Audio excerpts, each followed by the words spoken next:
పరిశుద్ధ గ్రంథంలో దేవుడు ఆశీర్వాదాలు చెప్తూ అండి ఒక ఆత్మీయుడు యొక్క ఆశీర్వాదాన్ని చెట్లతో పోల్చి చెప్పాడు. దేంతో పోల్చి చెప్పాడండి? మీకు తెలిసినటువంటి కొన్ని చెట్లతో పోల్చిన ఆశీర్వాదాలు ఎవరైనా చెప్పండి అమ్మా, వాక్యంలో చెప్పండి. మనిషికి నేను ఒక మాట చెప్తా. దావీదు అంటాడు, నేనైతే నా దేవుని మందిరంలో చెప్పాలా పచ్చని, అంటే దేనితో పోల్చుకుంటున్నాడు తన ఆశీర్వాదాన్ని? ఒలీవ చెట్టుతో పోల్చుకుంటున్నాడు. అవునా కదండి? మరొక చోట అంటాడు తన సంకీర్తనలో దావీదు ఏమంటాడంటే, ఇదిగో నీతిమంతుడు ఖర్జూరపు చెట్టు వలె మూడు వేస్తాడు, లెబానోను మీద దేవదారు మ్రాడు వలె పైకి వెతుకుతూ ఉంటాడు. అంటే ఆశీర్వాదాన్ని వేడితో పోల్చి చెప్తున్నారండి. ఈ రాత్రి కూడా మనము 3 తోటల గురించి మాట్లాడుకోబోతున్నాం. ఆమేన్. తోట అనగా సంఘం, తోట అనగా నీ కుటుంబం. దేవుడు ఈ రాత్రి మనతో 3 తోటలతో మాట్లాడబోతున్నాడు. సిద్ధంగా ఉన్నవారు గట్టిగా ఒక మంచి స్తోత్రం అందుకోండి. సూపర్ అండి, వెరీ గుడ్. పెంతుకొస్తా అంటే ఇదే. అది ఎక్కడికి వెళ్ళిపోయినా నేను ఈ అఫీషియల్స్ గొంతు నలగకూడదు, చొక్కా నలగకూడదు, కూర్చున్న సీటు కదలకూడదు. అమ్మా, మీ పాస్టర్ గారు మంచి పని చేస్తారు. వైర్ మైకులు చూసి నేను చాలా సంతోషించాను. మా పరిచర్యలు అయితే వైర్ మైకులు ఇచ్చామంటే మైక్ వేరు వైర్ అయిపోతుంది. అంటే అర్థమేంటో తెలుసా? వాళ్ళు కూర్చున్న చోటు వరకు వైర్ మైక్ రావాలట. మైక్ ఉన్నంత వరకు రాదు. అందుకే కార్డ్లెస్ కొనుక్కున్నాను. మీ ఆత్మీయత నాకు కొన్ని అనుభవాలు వస్తే అర్థమైపోతుంది సేవకుడికి. హల్లెలూయా. చూడండి, 3 ద్రాక్ష తోటల గురించి ఈరోజు జ్ఞాపకం చేసి అందులో ఒక్క దాని గురించి ప్రస్తుతం మనం జ్ఞాపకం చేసుకుందాం. నాకు ఇచ్చిన సమయాన్ని బట్టి, నాకు ఉన్నటువంటి అనుభవాన్ని బట్టి, దేవుడు నాకు ఇచ్చిన తలాంపును బట్టి, మీ ఆసక్తిని బట్టి ప్రభు సూటిగా మనందరితో మాట్లాడును గాక. హల్లెలూయా. యెషయా పుస్తకము 5వ అధ్యాయము 1వ వచనం ఒకసారి చక్కగా చదవండి. యెషయా పుస్తకము 5వ అధ్యాయం 1వ వచనం. నా ప్రియుని గురించి పాడదను వినుడి. అమ్మా, నా ప్రియుని గురించి పాడదను వినుడి. అతని ద్రాక్ష తోటను బట్టి నా దుష్టుడైన వారిని గురించి పాడదను వినుడి. సత్తువ భూమి గల కొండ మీద నా ప్రియునికి ఒక ద్రాక్ష తోట ఉండెను. ఆయన దానిని వాగుగా త్రవ్వి రాళ్లను ఏరి అందులో శ్రేష్టమైన ద్రాక్ష తీగలు నాటించెను. దాని మధ్యలో గురుజు ఒకటి వేయించి. చాలండి, అక్కడ ఒక చక్కటి మాట రాయబడి ఉంది.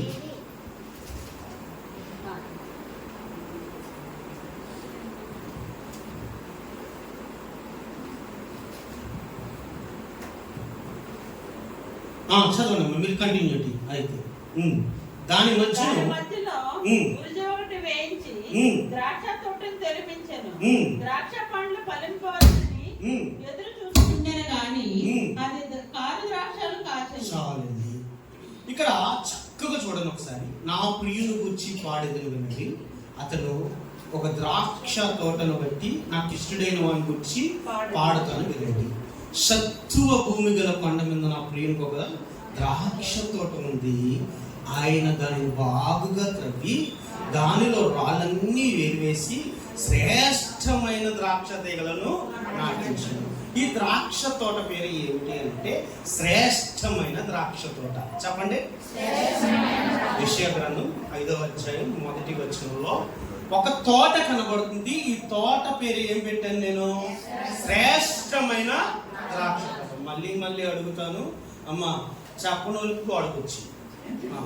సరే, రెండోదిగా చూడండి. అదే యెషయా పుస్తకము 27వ అధ్యాయము 2వ వచనం. 27వ అధ్యాయము 2వ వచనం.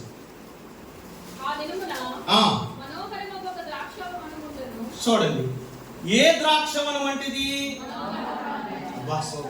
రెండో ద్రాక్ష తోట పేరేటండి? అప్పుడు మీ చిక్కుడు హస్తాలు పైకి వెళ్తారు. మొట్టమొదటిది ఏంటి?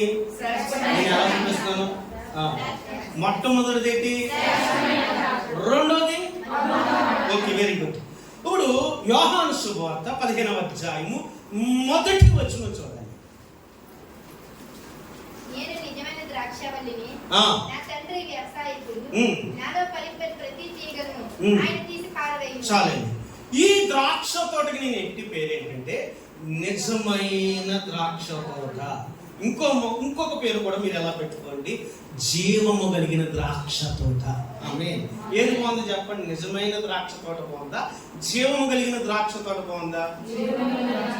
ఓకే, మీలో అందరిలోనూ దేవుని ఆత్మ జీవింపు చేయను గాక. ఇప్పుడు మీరు ఎట్టుకున్న పేరు దానికి ఎట్టుకోండి. ఇప్పుడు చెప్పండి, 3 ద్రాక్ష తోటలు నేను ఎలా చెప్పమన్నానో అలా వరుసగా చెప్పండి. చేతులయ్యి ఎలాగా కాంగ్రెస్ ఎలా చెప్పాను?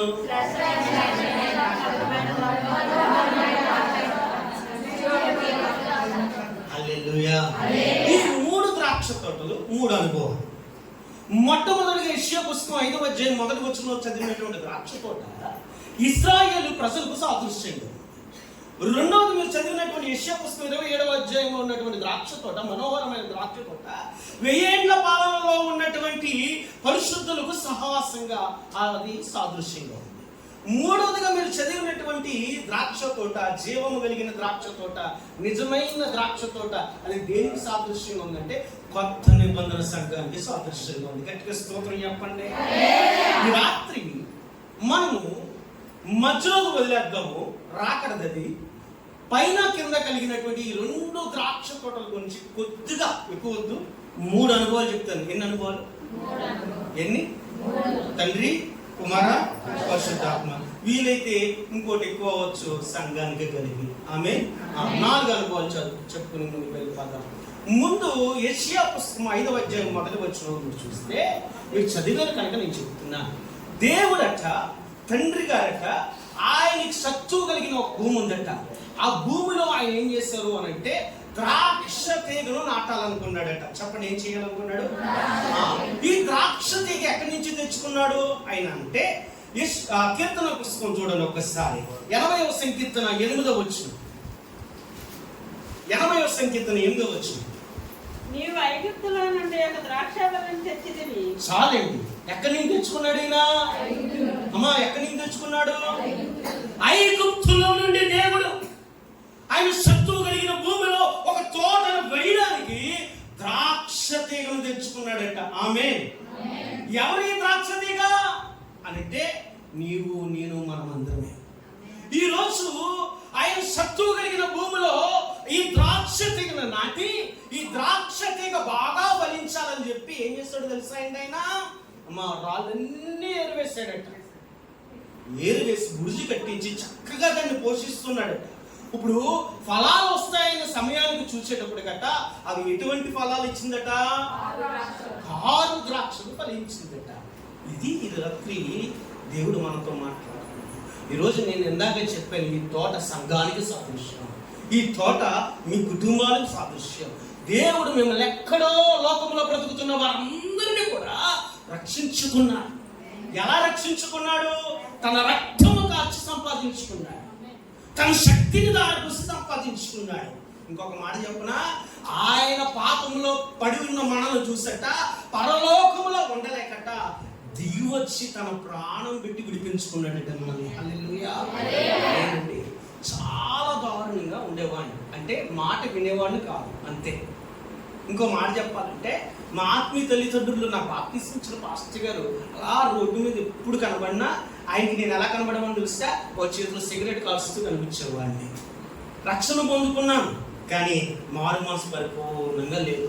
ఆయన ఏం ప్రార్థన చేస్తారో తెలియదు. మొత్తానికి ఒక దిన ఎప్పుడు మందిరానికి వెళ్ళినా మా చెల్లెల మామగారే పాస్టర్ గారు, మా చెల్లెల మామగారే పాస్టర్ గారు.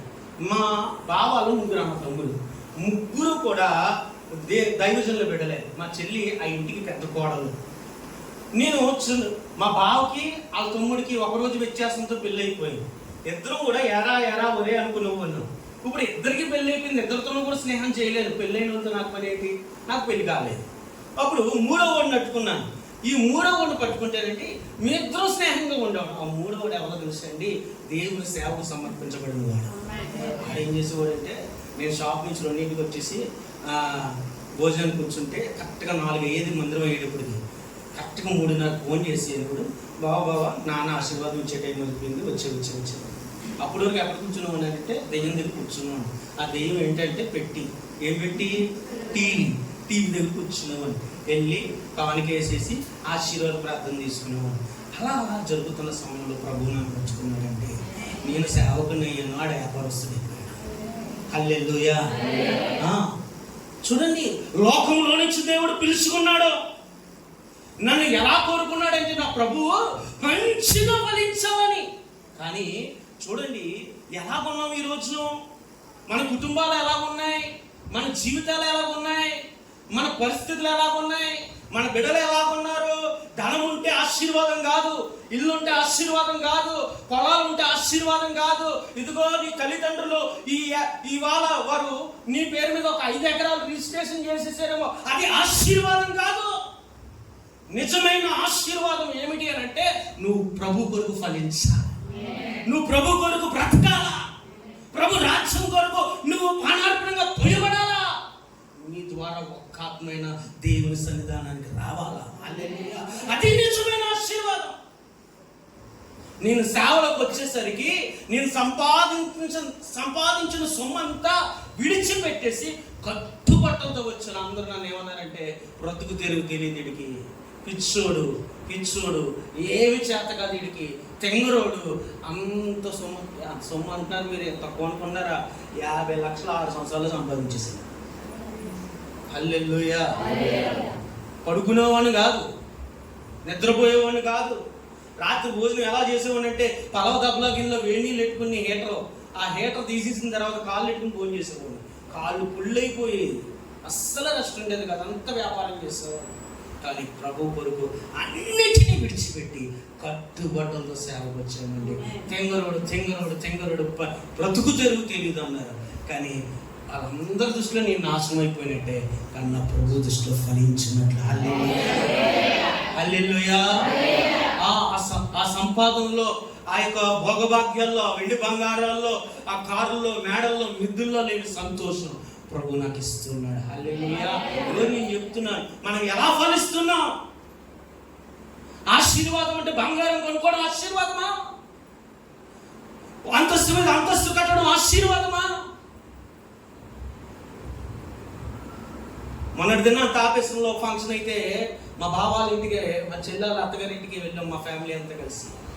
మా అబ్బాయి కీబోర్డ్ వేస్తుంటే మా అమ్మాయి పాటలు పాడుతుంటే ఆయనకి 3 కొడుకులకి ఒక్కొక్కరికి 2 పిల్లలు ఉన్నారు మనవలో. అమ్మ ఎంతమంది? 6. ఒక్కడి చర్చిలో వాయిద్యాలు వాయించదట, వాక్యం చెప్తున్నాడు, ఒక్కళ్ళు కూర్చోరట. ఇప్పుడు చెప్పండి, ఎవరు ఆశీర్వదించబడినట్లు చెప్పాలి? ఇప్పుడు ఎలాగుంది అని అంటే దేవుడు ఇంత శక్తువు కలిగినటువంటి పరిచర్యలో ద్రాక్ష తీగలు తెచ్చి నాటితే అంట, అది ఎలా ఉందట? కారు ద్రాక్షలు కాసిందట. కారు ద్రాక్షలు కాయడానికైనా ఐగుప్తు నుంచి తీసుకొచ్చి పెట్టింది. కారు ద్రాక్షలు కాయడానికైనా లోకంలో నన్ను తీసి మందిరంలో పెట్టింది. నీకు ఒక నాయకుని, అభిషక్తుడిని, దైవజనుడిని పెట్టింది కారు ద్రాక్షలు కాయడానిక, ఇష్టం వచ్చినట్టు బ్రతకడానిక. నీవు నీ కుటుంబం ఎలా ఉండాలి అని అంటే ఒలీవ మొక్కల వలె ఉండాలని చెప్తున్నాడు. భోజనపు బల్ల చుట్టూ ద్రాక్ష తీగల వలె ఉండాలంటున్నాడుగా. ఈరోజు ఎలా ఉన్నాం? నేను ఒక్క మాట చెప్తానండి, ఆశీర్వాదం అంటే సియోనులోని దేవుడు నిన్ను ఆశీర్వదిస్తున్నాడు అంటే అది కాదు. ఎప్పుడు ఆశీర్వాదం ఎప్పుడు వస్తుందో తెలుసా? సరి చేసుకున్నప్పుడే వస్తుంది, దిద్దుకున్నప్పుడే ఆశీర్వాదం వస్తుంది. అర్థమవుతుందండి? ఆశీర్వాదం ప్రకటించినా సరే, డాక్టర్ గారు మందులు చీటి రాసి ఇచ్చేసినా సరే, వేసుకోకపోతే తినకూడని మానకపోతే రోగం ఎక్కడ కుదురుతుంది?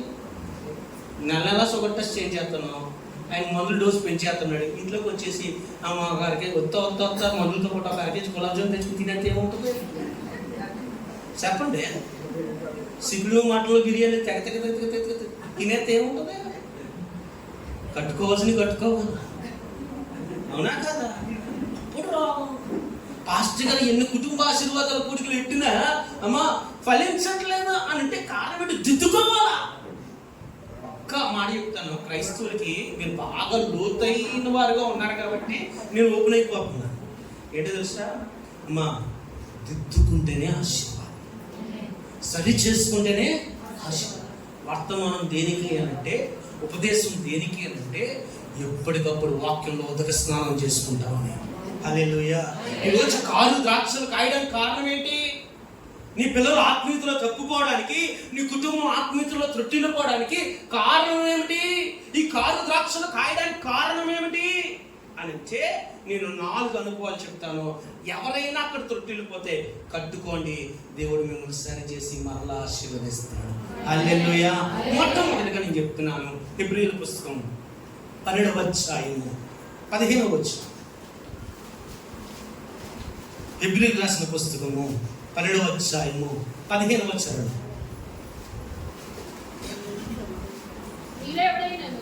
మీలో ఎవడైనను దేవుని యొక్క కృపను పొందకుండా తప్పిపోవునేమో అని చేదైనటువంటి వేరు ఏదైనా మలిచి కలవరపరుచుట వలన అనేకులు అపవిత్రులైపోతున్నారట. గట్టిగా స్తోత్రం చెప్పండి. ఈరోజు కారు ద్రాక్షలు కాయడానికి మొట్టమొదటి కారణం ఏంటో తెలుసా అండి? చేదైన వేరట. చెప్పండి అమ్మా. ఇప్పుడు వర్షం పడుతుంది, ఈ సీజన్లో మంచి పందిరి బీరకాయలు వస్తూ ఉంటాయి, అవునా? బీరకాయ కూర ఎంతమందికి ఇష్టం? మాట్లాడే ముక్క తక్కైనా బీరకాయ కూర ఇష్టమా అమ్మా? ఇష్టమేనా? సినిమా ఇష్టం లేదా? ఒకసారి జ్వరం ఉంటే అది ఉంటుంది. హల్లెలూయా. నాకు బీరకాయ కూర అంటే చాలా ఇష్టం అండి. ఎందుకంటే మా చిన్నప్పుడు తినడానికి తినలేనప్పుడు మా చెల్లె వెళ్ళిపోయి మార్కెట్లోని 2 రూపాయలకి పగిలిపోయిన బీరకాయలు, ఇరిగిపోయిన బీరకాయలు నేను పోగు తెచ్చేసి వండేసిన రోజు. రూపాయికి 2 రూపాయలు తెచ్చేసి, నేను 10th క్లాస్ ఇంటర్మీడియట్ చదువుకున్నప్పుడు. ఇంకా అదే ఎప్పుడు నాకు క్యారేజ్ తెలిసిన మా ఫ్రెండ్స్కి బీరకాయ ఇరు, బీరకాయ పచ్చడి, బీరకాయ వేపుడు, ఇంక బీరకాయ పచ్చనుకో, ఇంక ఇది అప్ప ఏమి కనబడలేదు ఎవరికి. వారంలో 4 రోజులు బీరకాయ కూరే. హల్లెలూయా. ఎందుకు అంటే ఇప్పుడు బీరకాయలు మీరు తెచ్చుకున్నప్పుడు ఒక మాట అడుగుతారు, ఈ చేదు బీరకాయలా మంచి బీరకాయ? కొంతమంది ఏం చేస్తారు తెలుసు, కోసినప్పుడు కూడా ఏం చేస్తారండి? రుచి చూస్తారు, లేకపోతే కూర అంతా ఏమైపోద్ది. ఇంకోటి సాంబార్లో వేస్తే దోసకాయలు కూడా చూడండి ఒక్కోసారి. అబ్బా అక్క తగిలియా? దోసకాయ తగిలింది, ఆయన తగిలించారా? హల్లెలూయా. చూడండి ఎక్కడ ఉందట కాయలో ఈ యొక్క అమ్మ చేదుదనం ఎక్కడి నుంచి వచ్చింది అని ఒక రైతుని అడిగితే ఆయన అంటున్నాడు, ఆ వేరుకండి మాస్టర్ గారు, ఆ వేరుకండి ఏదో పెంకు తగిలి ఉంటుంది, ఏదో రాయి తగిలి ఉంటుంది. ఆ వేరులో నుంచి వచ్చినటువంటి ఈ చెడే ఫలమంతా ఏమైపోయింది? చెడిపోయింది. ఈరోజు నేను అంటున్నాను, వేరు మంచిదైతే ఫలం మంచిది. హల్లెలూయా. ఈరోజు నేను అంటున్నాను, అమ్మా మన వేరు, మన అంతరంగిక జీవితం ఎలాగుంది? చెట్టు బయటికి కనబడుతుంది, అటు బాహ్య జీవితం. వేరు ఎక్కడ ఉంటది? భూమిలో ఉంటది. అమ్మ అంతేనా? మీ ఇంట్లో ఏమైనా పైకుంటున్నాయో వీళ్ళు? అమ్మా అంటే విచిత్రంగా చూస్తున్నారని చెప్పాలి. మా హౌసింగ్ బోర్డులో ఉన్న ఒక దరిద్రం ఏంటంటే అండి, మొక్కలు పెంచుకోవాలంటే చాలా ఇష్టం, మంచి నేల, కానీ కోతులేదంటే వస్తే 300 కోతులు 400 కోతులు వస్తాయి. మా మందిరానికి అంతమంది రావండి. హల్లెలూయా. మా హౌసింగ్ బోర్డులో మందిరానికి మాత్రం అంతమంది రారండి. కోతులు వచ్చినంతగా మనుషులు రారు. యేసు రక్తమే ఇచ్చింది. హల్లెలూయా. హౌసింగ్ బోర్డులో పరిచయం చేయాలంటే ఒకటి నేను పెట్టలాగా వెళ్ళిపోవాలి, వాళ్ళన్నా పోవాలి. హల్లెలూయా. అంత కఠినమైన సేవ. అందరూ కూడా పంపలోనే ఉంటారు. ఏంటో తెలియదు. మన బంధము వాళ్ళకి ఇంటితో అలాగ ఉంటది. హల్లెలూయా. చూడండి ఈ వేరులో ఉన్నటువంటి పరిస్థితి. వేరు ఎక్కడ ఉంటది? భూమి లోపల ఉంటది. అమ్మా మొక్క ఎక్కడ ఉంటది? పైన ఉంటది. ఆ మొక్క బాహ్య జీవితం, వేరు ఆంతరంగిక జీవితం. ఈరోజు కారు ద్రాక్షలు కాయడానికి మొట్టమొదటి కారణం ఏంటో తెలుసా? మన ఆంతరంగిక జీవితంలో, మన విశ్వాస ప్రయాణంలో ఎక్కడో పెంకు తగిలింది, వేరుకు ఆటంకం తగిలింది. సాఫీగా నీళ్ళ యూట ఎందుకు వెళ్ళిపోతున్న ఈ వేరుకి ఏదో చిన్న పెంకు తగిలింది. నేను అంటున్నాను, ఏం తగిలింది? నీవు కారు ద్రాక్ష వలె ఉండడానికి. పాస్టర్ గారు, నేను మంచి ద్రాక్ష పండుగండి, మంచి బీరకాయనండి, మంచి దోసకాయని అనడానికి కారణం లేదు. ఒక్కసారి చూడు, ఇంటికి వెళ్ళి పాస్టర్ గారిని వేసుకుంటారు కొంతమంది. ఎవరు అన్నారు? ఓ మిరియామా, నువ్వు మోషే గురించి మాట్లాడుతున్న మాటలు ఎవరు వినలేదు అనుకుంటున్నావు. ఎవరు వింటున్నారు? చెప్పండి ఎంతమంది మిరియాములు ఉన్నామో. చెప్పాను కదా, దిద్దుపోటే ఆశీర్వాదం. ఆమె మనం చేసిన తప్పు ఏంటో తెలిసి సరిదిద్దుకుంటేనే మనం బహుగా ఫలిస్తాం. హల్లెలూయా. అంతేగాని నేను వచ్చేసి 128వ సంకీర్తనలో చివరి వచనంలో సియోనులో విడిచిపోయిన మిమ్మల్ని అందరినీ సాగదీసి చెప్తే ఏమవుతుంది? చెప్పండి, ఏమవుతుంది? ఏమీ రాదు. గోడ గీసిన సొన్నలా ఉంటుంది. హల్లెలూయా. బుద్ధి కావాలా? ఈరోజు చూడండి, సంసోని జీవితంలో ఆశీర్వాదాన్ని కోల్పోవడానికి, దేవుడి అభిషేకాన్ని కోల్పోవడానికి, దేవుడి ఇచ్చేటువంటి కృపను పొందుకోలేకపోవడానికి, దేవుడి యొక్క పని ఉన్నతంగా చేయలేకపోవడానికి కారణం తన ఆత్మీయ జీవితానికి మచ్చ. ఇంకో మాట చెప్పనా, సంసోని జీవితం ఆత్మీయంగా కొనసాగిపోతున్నటువంటి సమయంలో చిన్న పెంకు అడ్డుపడింది. ఎవరావిడి? దెలీలా. ఎవరు? ఎవరో ఒకరు ఉంటారండి పాడు చేయడానికి. ఉంటారా లేదా? మరి దేవుడు అంటున్నాడు, మొదటి సంగీతం మొదటి వచ్చిన చెప్పండి. నడువక, కూర్చుండక, నిలువక 3 కోతులు. గాంధీజీ గారు మామూలు గాంధీజీ గారు మీరు ఎక్కడ గాంధీజీ గారు సొత్తం చూడండి, ఆయన చెప్పిన బైబిల్లో మాట్లాడే చిన్న రిమోడింగ్ చేసాడు ఆయన.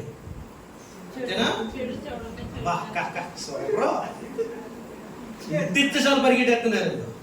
హల్లెలూయా. చెప్పు, కూర్చోమ్మా. మరి బైబిల్ ఏం చెప్తుంది?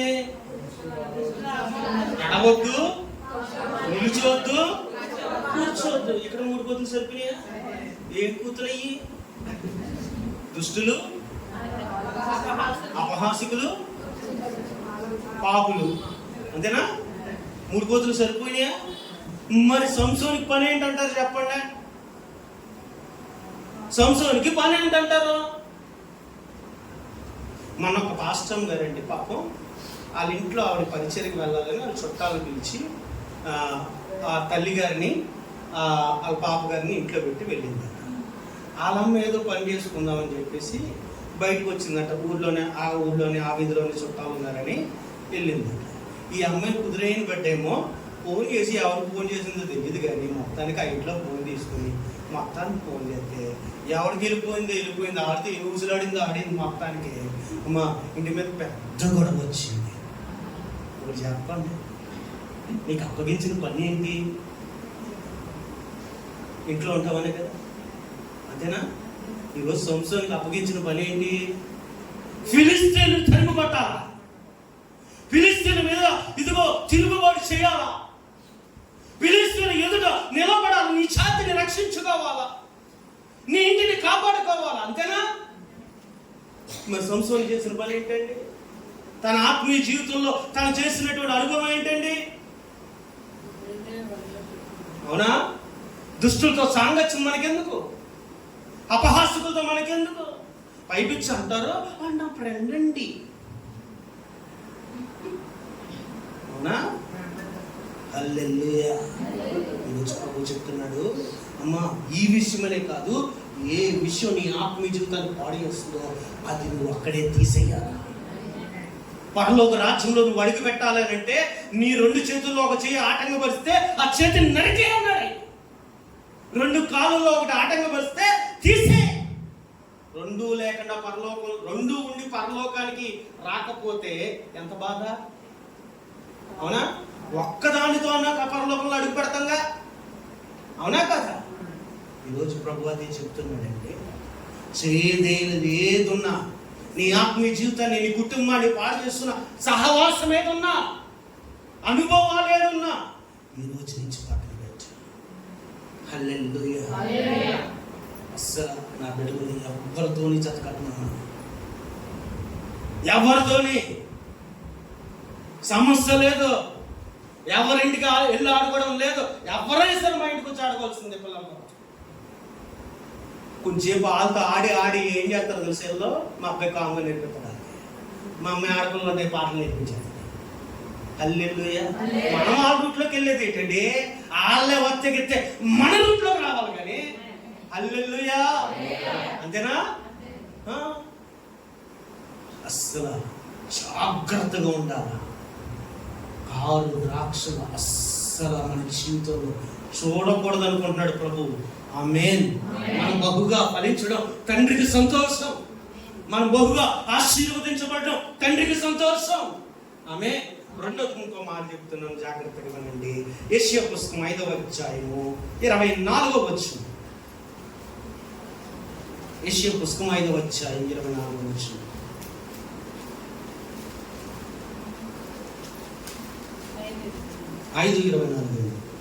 సైన్యములకు అధిపతి యెహోవా యొక్క ధర్మశాస్త్రము నిర్లక్ష్యం పెట్టుదురు, ఇశ్రాయేలు యొక్క పరిశుద్ధ దేవుని వాక్కును తృణీకరించుదురు. కాబట్టి అగ్ని జ్వాల కొయ్యకాలను కాల్చివేయునట్లు, ఎండిన గడ్డి మంటల్లో భస్మమగునట్లు వారి వేరు మళ్ళీ పోవును. వారి వేరు నేనదే అక్క, వేరు మళ్ళీ గట్టిగా చదవక్క. వారి వేరు ఎందుకు కుళ్ళిపోయింది? మొట్టమొదటి వేరు ఏం చెప్పాను? చేదైన వేరు. నీ ఆత్మీయ జీవితాన్ని ఆటంకపరిచే చేదైన పరిస్థితి ఏదైనా సరే దూరం పెట్టాలి. రెండోది కుళ్ళిపోయిన వేరట. ఈ వేరు ఎందుకు కుళ్ళిపోయిందో తెలుసా? మొదటి లైన్లో మీరు చదివారు కదా, ధర్మశాస్త్రాన్ని నిర్లక్ష్య పెట్టారట. దేనిని దేనిని దేనిని దేనిని దేనిని మాసట్ల దిగిపోయారు. వాక్యాన్ని. దేనిని? వాక్యాన్ని.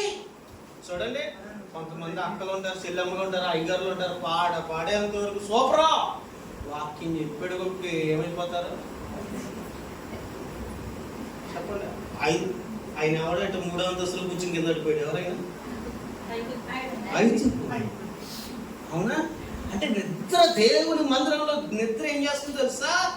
ఆత్మీయ జీవితం నుంచి కిందకు పడేస్తుంది. అవునా కాదా? ఈరోజు నేను చెప్తున్నానండి, అమ్మ వాక్యాన్ని ఎప్పుడు నిర్లక్ష్య పెట్టకూడదు. వాక్యం విషయంలో ఎప్పుడు అశ్రద్ధగా ఉండకూడదు. అందుకే సమూయేలు ఏమంటాడో తెలుసా? బాలుడైన సమూయేలు దేవుని మందిరంలోకి వెళ్ళి ఆ ప్రత్యక్ష గుడారంలో అతి పరిశుద్ధ స్థలంలోకి వెళ్ళిపోయి ఏమంటాడు తెలుసా? అయ్యా, నీ దాసుడును ఆలకించుచున్నాను, నాతో మాట్లాడు అన్నాడా లేదా? దేవుడు మాట్లాడుతుందంట. మనం ఏం చేయాలి తెలుసా? ఆలకించాలి. ఏ రోజు కూడా వాక్యాన్ని నిర్లక్ష్యం చేయకూడదు. మీరు నిర్లక్ష్యం చేసే సంఘం కాదు, మీరు వాక్యం పట్ల ఆసక్తిగా ఉన్న సంఘం. హల్లెలూయా. అర్థమైపోతుంది. నేను అంటున్నాను, వాక్యమే ఊపిరైపోవాలి. నేను పరిచయకి వెళ్ళా, కొన్ని అనుభవాలు చూశాను. అమ్మా, ఆయన ఎవరో పాస్టర్ గారు వచ్చారు. ఆ పాస్టర్ గారు నేను తప్పు చేసి మాట్లాడతలేదు, కానీ ఆయన ప్రవక్తట, ప్రవచనమే మాట్లాడతాడట. బైబిల్ తెరవలేదు, వాక్యం మూలవాక్యం తీయలేదు. ఆయన పోస్తున్నాడు, నేను ఇక్కడి నుంచి పారేస్తుంది అంటున్నాడు. ఏం పోతున్నాడు అయినా నాకు అర్థం కాదు. మా ఆత్మీయులకి, అపోస్తులకి, కొత్త నిబంధన సంఘానికి రుజువేది వాక్యం. వాక్యంలోంచి నువ్వు ఎంత ప్రవాహమన్నా తీసుకురా. ఈ నది ఎక్కడికి పారుచున్నదో అక్కడ జలచరములన్నీ రొట్టుకున్నాను ఉంది. ఆ నది ఎక్కడికి పారుతుంది అంటే మృత సముద్రంలోకి పారుతుందండి. హల్లెలూయా. దేవుని వాక్యం బలిపీఠం నుంచి ప్రవహిస్తున్నప్పుడండి, మృతులైపోయిన మన జీవితాల్లో కూడా, ఇదిగో ఎండిపోయిన మన బ్రతుకుల్లో కూడా చిగురు పుట్టగల శక్తి దేవుని వాక్యానికి మాత్రమే ఉంది. హల్లెలూయా.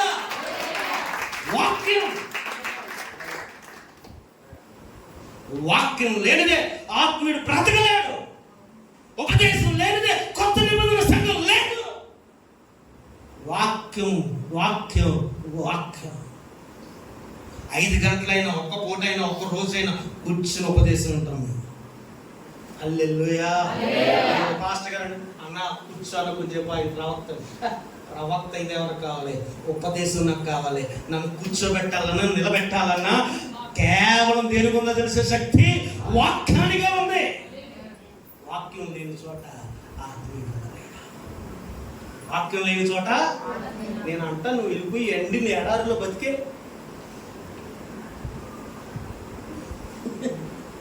ఏం కావాలి ఎడారిలో బతకాలంటే?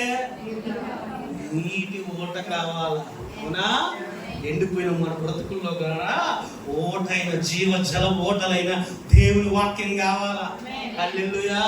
వాక్యం లేనిది మన బ్రతకలేము. అందుకంటే దావీదు, నీ వాక్యమే నన్ను బ్రతికించింది. అదే నా బాధలు. ఇప్పుడు చూస్తున్నాం మా బాబు మా పాప 2017 సంవత్సరం ఏప్రిల్ కదా. మా అబ్బాయి యూకేజీ చదువుకుంటే, మా పాప నర్సరీ చదివింది. మా అబ్బాయిని మనం చూస్తే ఇప్పుడు ఎలా ఉన్నాడు, కానీ అప్పుడు ఫారినర్లో ఉండేవాడు, చిన్న ఉండేవాడు. అందరూ కూడా చాలా ఇదైపోయేవాడు. మా పాప ఎంత సన్నంగా ఉండదన్నా పుష్టిగా ఉండేది.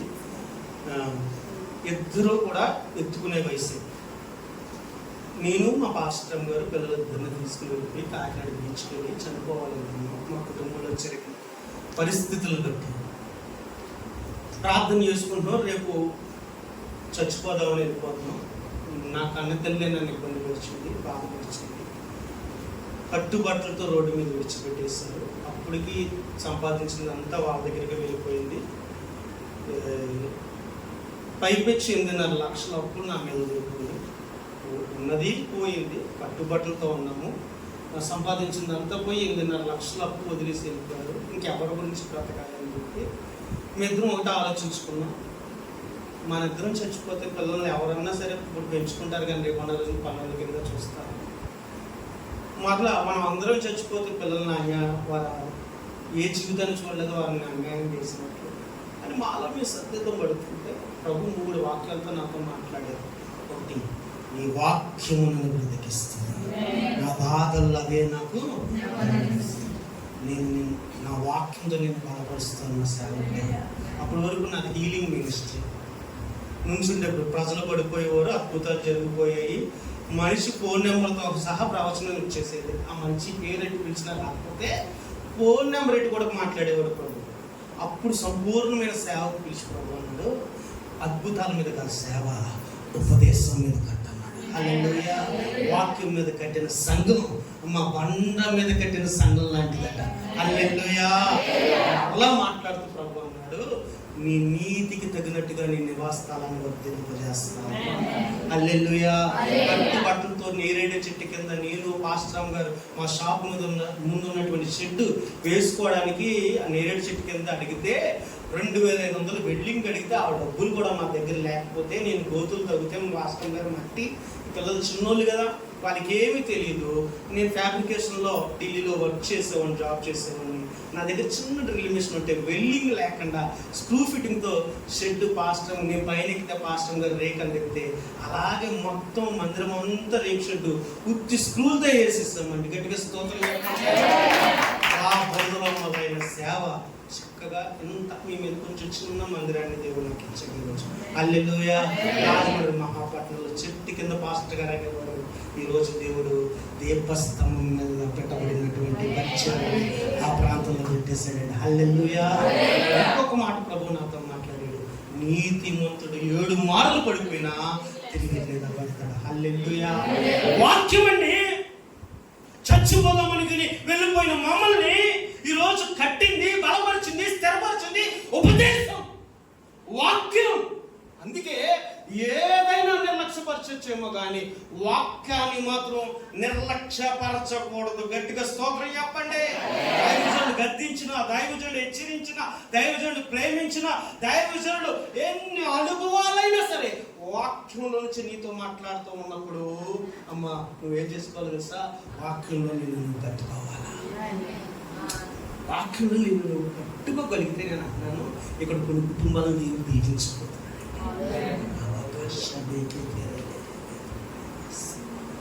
ఏదో ఒక విషయంలో మోసపోయేవేమో నా ప్రభు అంటాడు, వాక్యాన్ని ప్రేమించు, వాక్యమే నీ కుటుంబాన్ని హెచ్చించబోతుంది, నీ బిడ్డల్ని హెచ్చించబోతుంది. నా ప్రభు చెప్తున్నాడు, మరలా 2027 సంవత్సరంలో ఈ యొక్క పరిచయలో నూతన సంవత్సర వాగ్దాన కొడుకులో నువ్వు సంతోషంతో గెంతులు అయిపోతున్నావు. నా ప్రభు మాట, నా మాట కాదు. ఈరోజు నేను వాస్తవానికి హిజ్రా గ్రంథంలో 10వ అధ్యాయంలోంచి ఒక మాట మాట్లాడాలనుకున్నాను. ప్రభు సేవలో నమ్మకమైన హస్తాల గురించి మాట్లాడదాం అనుకున్నాను, కానీ కార్ డ్రైవ్ చేస్తుండగా నాకు మదిలో పెట్టిన మాట ఇది. ఈ ఉపదేశం నా మదిలో తెచ్చినటువంటి అనుభవం, నా ప్రభు నాతో మాట్లాడినటువంటి అనుభవం. వాక్యాన్ని ఎంతగా ప్రేమిస్తావో దావీదుని హెచ్చించినట్లుగా, దావీదుని బలపరిచినట్లుగా దేవుడు నిన్ను, నీ బిడ్డను, నీ కుటుంబాన్ని పరిచయం అభిషేకించబోతున్నాడు. ఈరోజు నా బిడ్డల్ని చూసి పాస్టర్లు అందరూ అంటారు, నా నీకు మాట్లాడలేదు, నీ దగ్గర పంపిస్తాను సంవత్సరాలకి, కొంచెం నా దగ్గర పంపిస్తే ముందు మైక్ వైర్ పని ఉంటుందన్నా, మరి తట్టుకోగలంటే నీకు పంపించు. ఒక దెబ్బ మళ్ళీ జీవితంలో ఎప్పుడూ మారుతా అంటాను. కొట్టవా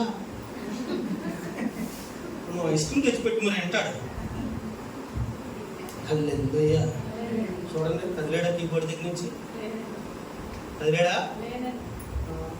ఈరోజు చూడండి, ఆర్కెస్ట్రా డిపార్ట్మెంట్ కీబోర్డ్ దగ్గర కూర్చుంటుందా? డబ్బులు ఇచ్చిన కూర్చోట్లేదు, అల్లే అదే రోగం అవుతుంది.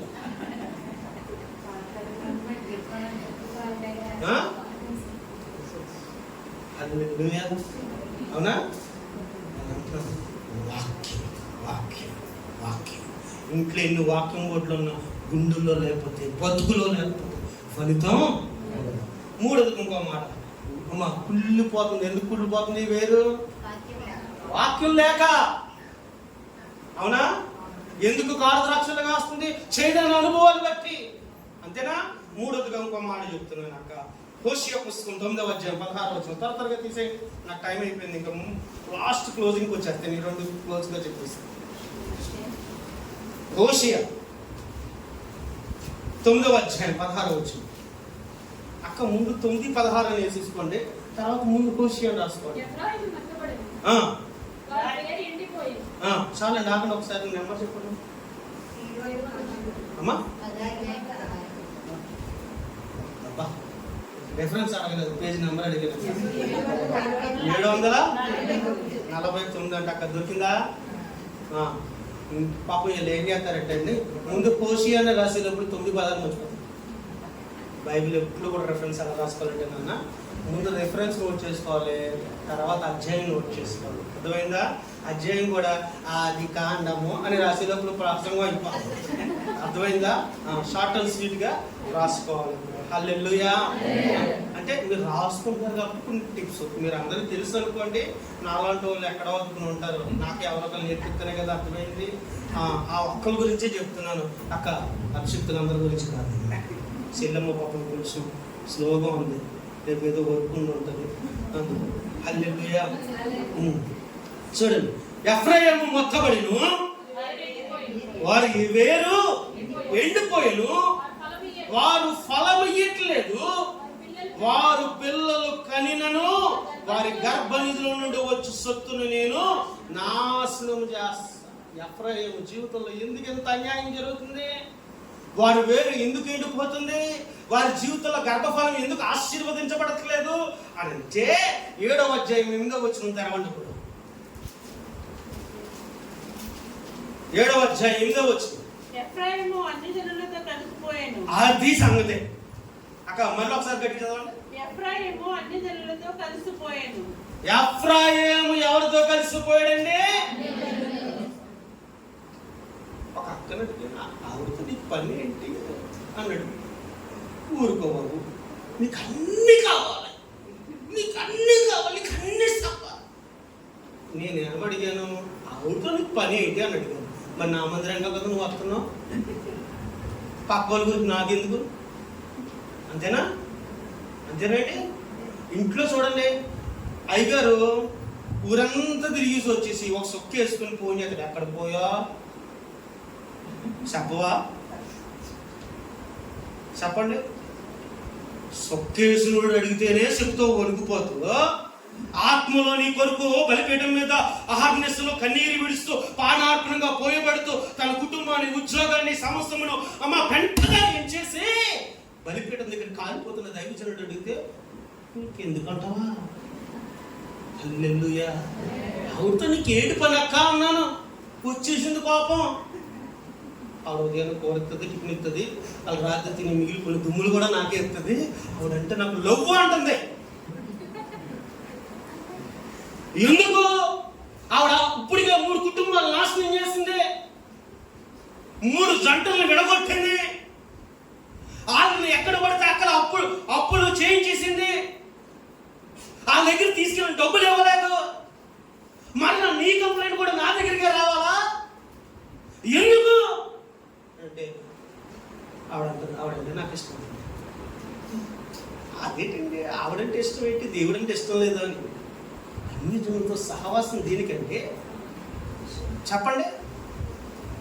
అన్యజనులతో సహవాసం దేనికి? మొన్న ఒక తిరుమలలో ఉన్నాడండి. ఆడు 10th క్లాస్ చదివినప్పటి నుంచి నాకు బాగా తెలుసు. మా పాస్టర్ గారికి అయితే చిన్నప్పుడు ఎత్తుకుని పెంచిందట, భోజనం కూడా తినిపించిందట. ఆడికి ఉద్యోగం లేకపోయినా ఏం లేకపోయినా చిన్నప్పటి నుంచి అన్నీ నేనే చూసామంటే ఏమి ఎట్టేయలేదులేండి, బాధ్యతగా చూసాం. పెద్దోడేడు ఉద్యోగం వచ్చింది, దేవుడికి నమ్మకస్తుడికి కొద్ది కాలం బతికాడు. సన్నేలో ఎవరో తగిలిందండి వీడికి, ఈ అంతకంటే చెప్పండి. వీడికి సన్నే డ్యూటీ కావాలట. ఆంధ్రాలో సరిపోవట్లేదండి. ఎక్కడ ఆల్రెడీ వాళ్ళ నాన్నగారు జైల్లో నుండి వచ్చారు, మళ్ళీ వచ్చిన కూడా చంపాడు. నీకు అవసరమా? నీకు తండ్రి లేడు, తల్లి నేను కష్టపడి పెంచింది, నీకు సన్న బ్యూటీ కావాలరా అని గట్టిగా పట్టుకుంటే ఇక్కడే మన వెలుగుబోతులోనే డ్యూటీ చేసేది. అమ్మా కావాలా అని చెప్పి గట్టి కేకలేక, బావగారు మీరు ఏదంటారండి, మీ వెనకాల నేనండి, మీరే నా దేవుడండి, మీరే నా కోట అండి, అన్ని బాగా చెప్పాడు. మొన్న వెళ్ళి రైలు పట్టాల దగ్గర తలకాయ ఎక్కేసాడండి. ఎట్టేసి అన్నాడు, ఆ పిల్లని ఎత్తేనే కానీ నీ ఇంటికి రానంటాడు. మొత్తాన్ని సెట్ చేశారు. నేను అన్నాను, ముందు ముసల పండుగ అన్నాను. ఇప్పుడు ఏమైందో తెలుసండి, సన్నే గుళ్ళో దొరుకుతున్నాడు, అడ్డబొట్లు ఎట్టాడు అయ్యారు. ఈయన మరో సులోమన్ అయిపోయాడు. ఆ ప్రభు చెప్తున్నాడు, అన్యజనులతో సహవాసం ఏంటండి మనకి? అన్య వివాహాలు ఏంటండి? అన్యులతో స్నేహాలు ఏంటండి? హల్లెలూయా. వాళ్ళ పప్పలు అనుకుంటారంట, అందుకే ఇక్కడ పాస్టర్ గారు మీటింగ్ పెట్టి కూడా రాదు, అరుసులు వస్తుందండి. ఏమవుతుంది? ఏమన్నా కోటానికి రావట్లేదు, ఆయనకి శాప తెచ్చుకోండి.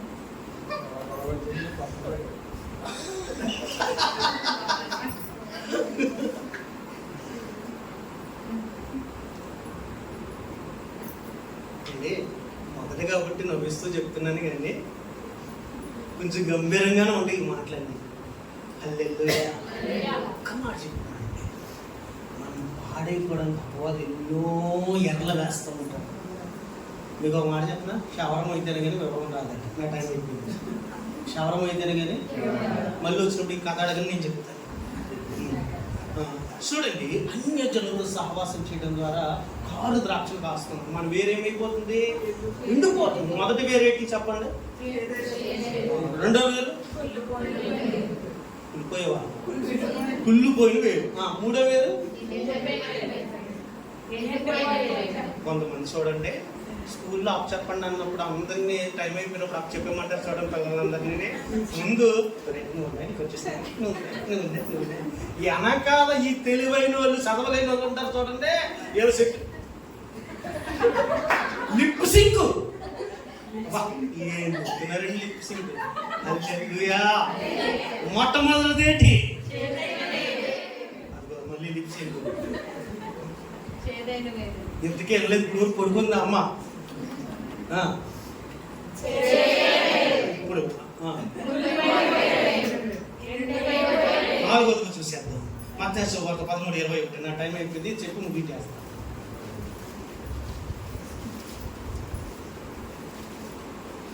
అయితే అతనిలో వేరు లేనందున ఏంటండి ఇల్లే లేదట, వేరే లేదు. రాతి నేలను విత్తబడిన విత్తనానికి ఏమి లేదట, వేరు లేదు. అప్పుడప్పుడు క్రిస్మస్కి వచ్చే వాళ్ళందరికీ ఇదేనండి.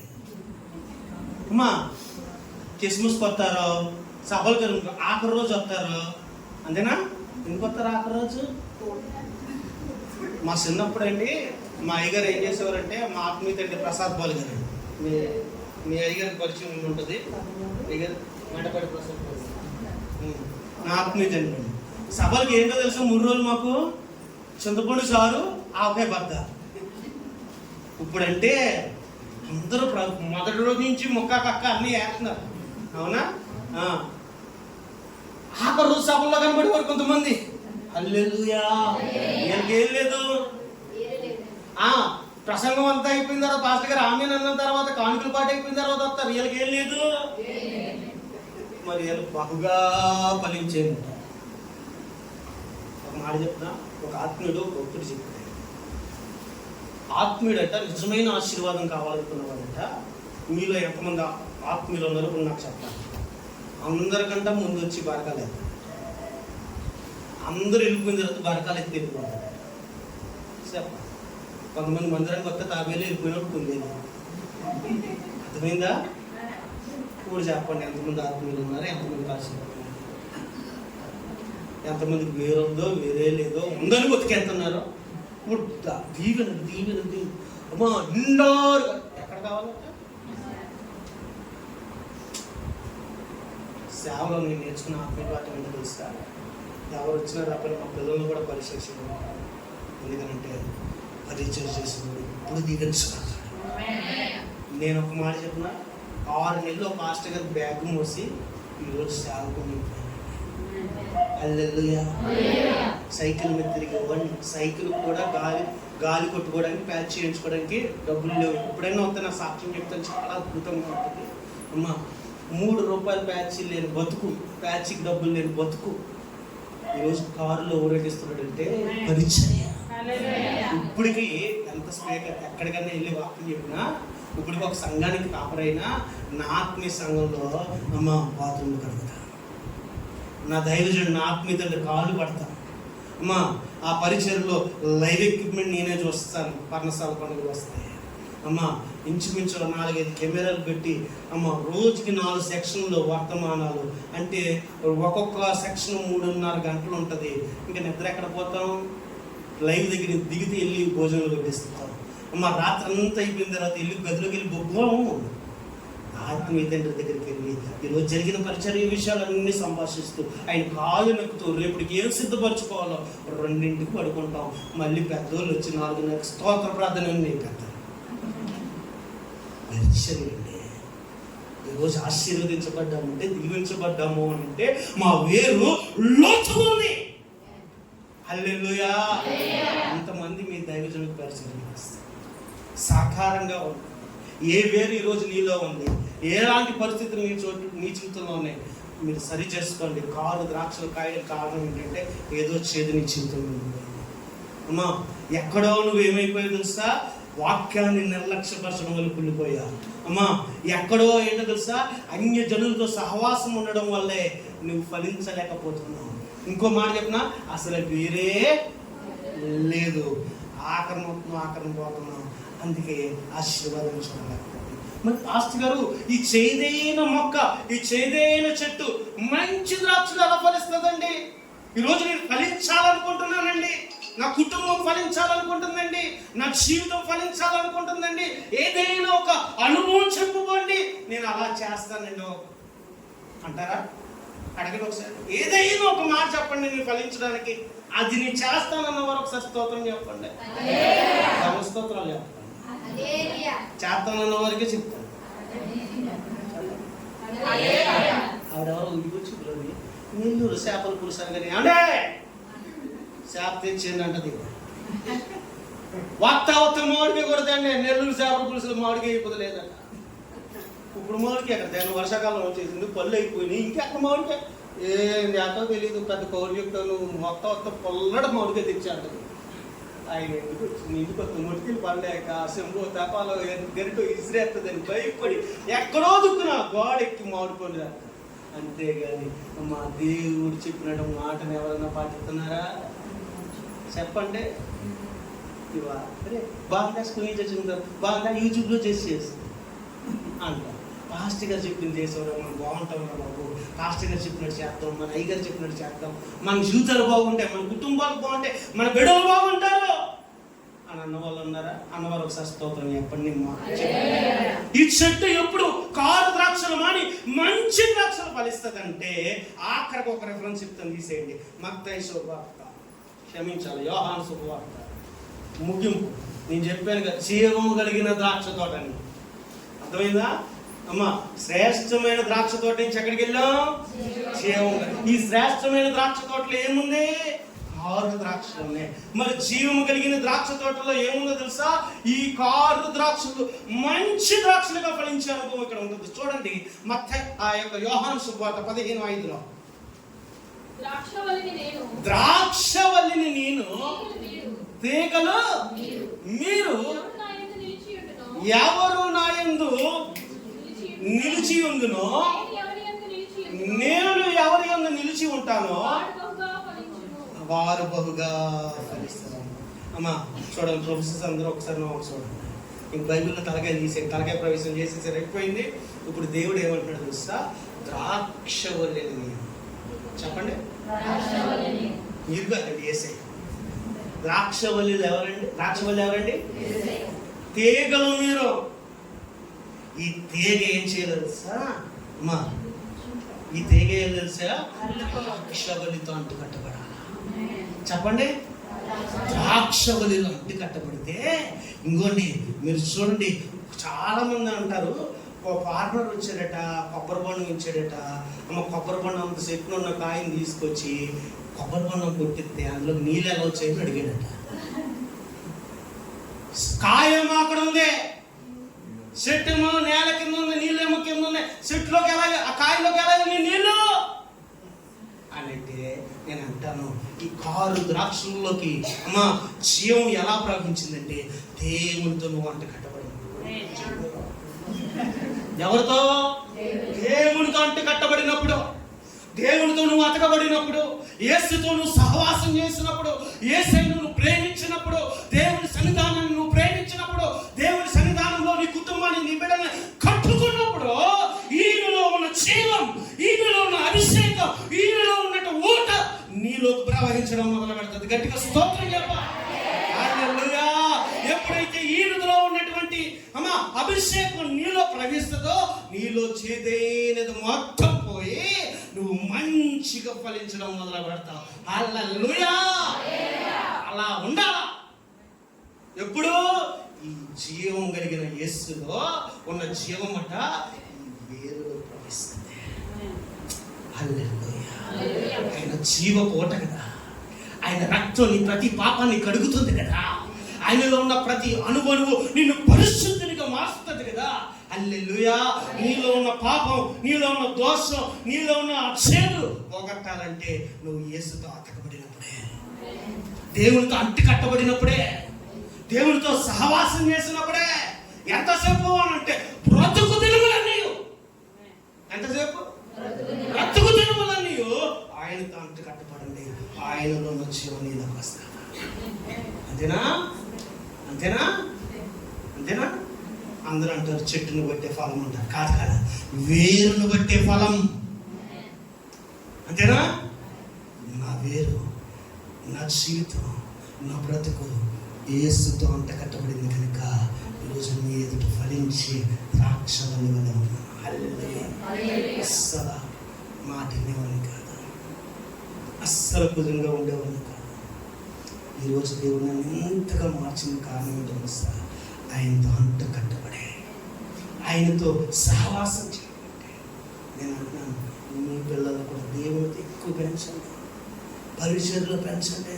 ఇక్కడే దోసకాయ వెళ్ళి మీకు అందరికీ తెలుసు, ఒక అటెండర్ కొడుకు అమ్మ జిల్లా కలెక్టర్ అయిపోయాడు. అవునా? నేను అడిగాను నా బ్రదర్ని, అయ్యా మీరు ఆశీర్వాదం కారణం చెప్పానంటే, చిన్నప్పుడట ఆ నాన్నగారు మా ఆర్ట్స్ కాలేజీలో అటెండర్ అట. అడిగాను మీ అబ్బాయి ఇంతగా బ్లెస్ అవ్వడానికి కారణం ఏంటంటే, మా అబ్బాయి మందిరంలో చదువుకునేవాడండి, పాస్టర్ గారే చూసి చెప్పేవారండి, పాస్టర్ గారే చెప్పేవారండి, ఆ తమ్ముడు కూడా టీచరేనండి, మందిరంలో చదివే ఈరోజు నా కొడుకు బెంగళూరు రాష్ట్రంలో ఒక జిల్లాకి కలెక్టర్ అయిపోయాడు. హల్లెలూయా. మందిరంలో ఉన్న సమయాలు రాజ్యాంగకర్తగా అయిపోయాడు. ఆమేన్. అభిషక్తుడిగా మారిపోయాడు. అవునా? ఈరోజు నేను అనుకున్నాను, నువ్వు యేసుతో అంటుకట్టబడాలి, యేసుతో అంటుకట్టబడాలి. ఆయనలో ఉన్న అభిషేకం నీలోకి వస్తుంది. హల్లెలూయా. ఆయనలో ఉన్న జీవం నీలోకి వస్తుంది. ఆయనలో ఉన్నటువంటి కృప నీలో విస్తరిస్తూ ఉంటుంది. అప్పుడు నువ్వు చేదైన ద్రాక్షలు ఎలా ఫలిస్తావు? మీరు కడిగిన నర్సరీకి వెళ్ళండి, ఈ కొమ్మని తీసుకొచ్చి ఇంకో కొమ్మకు అంటుపెట్టేస్తారు. దాని లక్షణాలే మారిపోతాయి, దాని అనుభవాలే మారిపోతాయి. జక్కయ్య బ్రతుకు మారడానికి కారణం అదే. అవునా? పాప జక్కయ్య, తొంగైన జక్కయ్య అంట. ఆ జక్కయ్య ఎలా మారాడు చెప్తే ముగించేస్తాడు. యేసు చూస్తూ తన బ్రతుకును కట్టుకున్నాడు. అంతేనా? యేసులా బ్రతకాలనుకున్నాడు, యేసుతో సహవాసం చేస్తాడు, తన బ్రతుకంతా దేవుడు చేస్తాడు. హల్లెలూయా.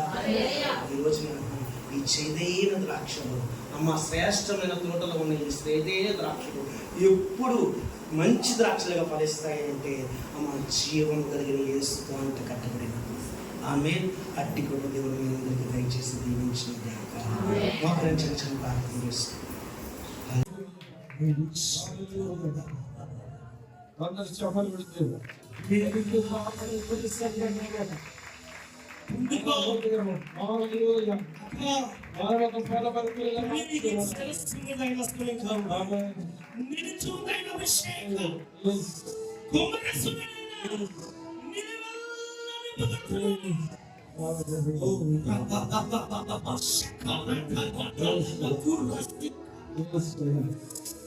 నీ ఇంటిని నిలబడి చూస్తున్న ప్రతి చీకటి కాలిపోతుంది.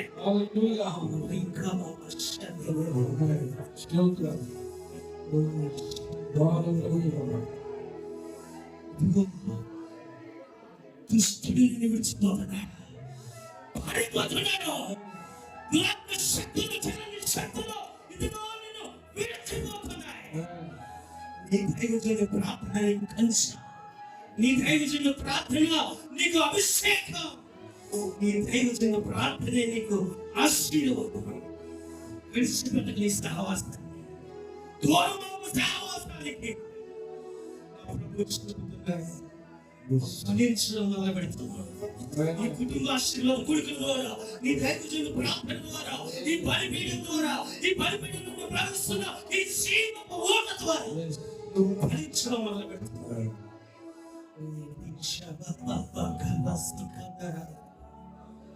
అయ్యా ఆయన నేను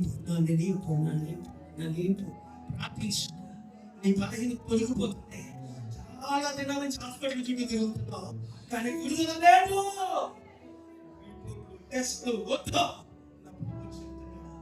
సమస్తమును నూతనంగా మార్చబోతున్నాడు, సమస్తమును బాగు చేయబోతున్నాడు.